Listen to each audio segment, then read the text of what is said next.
আজকে আমি খুবই খুশি,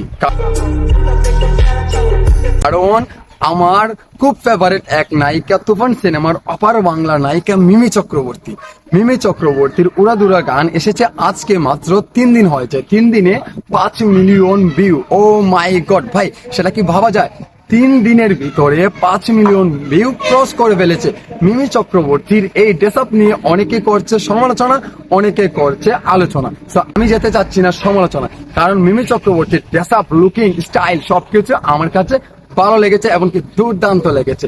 কারণ মিমি চক্রবর্তী আমার এক পছন্দের এক নায়িকা, তাই আমি ওনাকে নিয়ে এত প্রাউড ফিল করে কথাগুলো বলছি। কারণ মিমি চক্রবর্তী যে স্টাইলিশ, এমনকি এই যে দুষ্টু কুকিলে যে ডান্স গুলো দিয়েছেন শাকিব খানের সাথে বা প্রীতমের সাথে যে ডান্স গুলো করেছে, আমার কাছে দুর্দান্ত লেগেছে ভাই। কি ভাই, এটা কি ভাবা যায়? শাকিব খানের তুফান সিনেমার দুষ্টু কুকিল গানটি রাতারাতি ভাইরাল হয়েছে। এমনকি আপনারা জানেন আরো একটি গান উড়াদুরা কিন্তু 18 মিলিয়ন ক্রস করে ফেলেছিল। এই দুইটি গান ভাই ধামাকা দিয়েছে, এমনকি বিরাট ব্যবসা সফল এই তুফান সিনেমাতে 2 গান করেছে।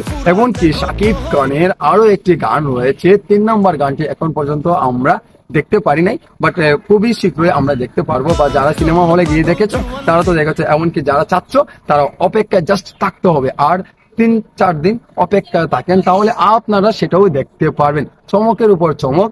এমনকি উড়াদুরা গানের তুফান সিনেমাতে উড়াদুরা গান 5 মিলিয়ন ভিউ ক্রস করে ফেলেছে। সো বন্ধুরা, আপনারা কেমন নিচ্ছেন, কিভাবে নিচ্ছেন এই বিষয়টি আপনারা মহামূল্যবান মতামতটি এই ভিডিওতে জানান, এই ভিডিওর কমেন্ট বক্সে জানান। সো বন্ধুরা, ভালো থাকেন, সুস্থ থাকেন, আল্লাহ হাফিজ।